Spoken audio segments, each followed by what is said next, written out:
আরামবাগের রামনবমী পালন তৃণমূলের উদ্যোগে শতকণ্ঠে গীতা পাঠের আয়োজন করা হয়। তাতে যোগদান তৃণমূল সাংসদ মিতালি বাগ। আর এই অনুষ্ঠানে হিন্দু মুসলিম সব সম্প্রদায়ের মানুষ সামিল হয়েছিলেন। শুভদীপ প্রতিনিধি রয়েছেন সঙ্গে। শুভদীপ, এই ছবি সম্প্রীতির বার্তাই বহন করে। একেবারেই রুমেলা, দেখো আরামবাগের যে 6 নম্বর ওয়ার্ডে যে রামের মন্দির আছে সেখানে এদিন পুজো পাঠের আয়োজন করা হয়েছিল এবং এখানকার বিশেষ আকর্ষণ এদিন ছিল সেখানে হচ্ছে শতকণ্ঠে গীতা পাঠ।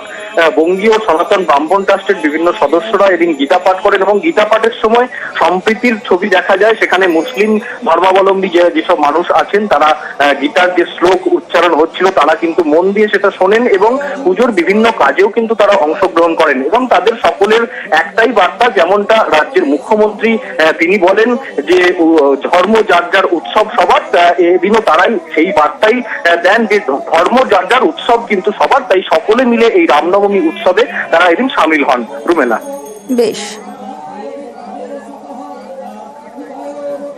ভগবান কোনোদিনই কারো একার হতে পারে না, যে আমার ভগবান শুধু আমার।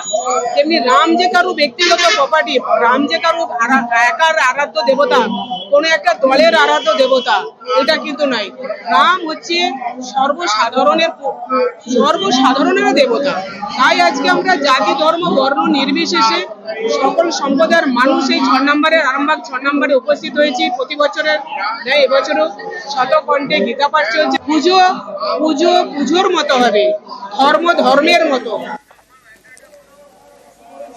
আর এবার রাজীব বন্দ্যোপাধ্যায়ের রাম পুজো আপনাদের দেখাবো। হাওড়া শিবপুরের চ্যাটার্জি পাড়ায় রাম মন্দিরে পুজো দিলেন তৃণমূল নেতা রাজীব বন্দ্যোপাধ্যায়। শিবপুরের চ্যাটার্জি পাড়ায় তিনি পুজো দিচ্ছেন রামনবমী উপলক্ষে।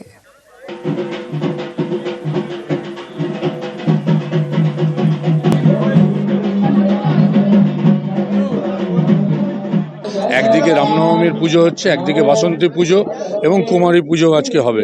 বর্তমানে দেখা যাচ্ছে যে যেভাবে ধর্মের নামে রাজনৈতিককরণ করার চেষ্টা হচ্ছে, রাজনীতির সাথে ধর্মকে যেভাবে মিশিয়ে দেওয়ার চেষ্টা হচ্ছে, আমরা তার বিরোধী। কোথাও এইভাবে অস্ত্রের আস্ফালন ছিল আগে? রামনবমী কি এর আগে হয়নি? এর আগে পশ্চিমবঙ্গে কোনোদিনও রামনবমী নিয়ে এই অস্ত্রের ঝংকার, এই প্রতিশোধের কথা, এই হিংসার কথা কিন্তু এর আগে কোথাও কেউ শোনেনি। খর্দায় হনুমান মন্দিরে পুজো দিলেন আর পুজো দিয়ে রামনবমী পালন করলেন কৃষি পরিষদীয় মন্ত্রী শোভনদেব চট্টোপাধ্যায়। খর্দা বিধানসভার অন্তর্গত কল্যাণগড়ে হনুমান মন্দির, সেখানে পুজো দিয়ে রামনবমী পালন বিধায়কের। সুবীর দেব প্রতিনিধি রয়েছেন আমাদের সঙ্গে। সুবীর, দেখো দলীয় কর্মী সমর্থকদের নিয়ে খর্দা বিধানসভার অন্তর্গত কল্যাণনগর এলাকা, সেখানে হনুমান মন্দিরে বিধায়ক তথা কৃষি পরিষদীয় মন্ত্রী শোভনদেব চট্টোপাধ্যায় সেখানে কিন্তু হনুমান মূর্তিতে মালা পরিয়ে তিনি কিন্তু এই রামনবমী কিন্তু তিনি পালন করলেন এবং পাশাপাশি তিনি বললেন যে রাম সবার এবং রামকে নিয়ে যারা রাজনীতি করছে তারা কিন্তু ঠিক করছেন না এবং যাই তিনি রাম বলে কিন্তু তিনি দলীয় কর্মী সমর্থক নিয়ে কিন্তু তিনি স্লোগান পর্যন্ত দেন। বেশ। রাম আমাদের সকলের দেবতা, এমন নয় যে রাম কারো একার দেবতা, আমাদের সকলের দেবতা।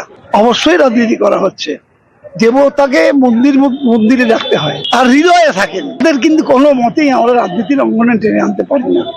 রাজনীতির তাস খেলার জন্য আমি ঈশ্বরকে ডাকতে পারি না, আল্লাহকে ডাকতে পারি না, কাউকে ডাকতে পারি না। হীনমন্যতার পরিচয়, নিজেদের প্রতি আস্থার অভাব, তাই তারা ঈশ্বরকে টেনে নিয়ে আসছেন রাজনীতির মঞ্চে।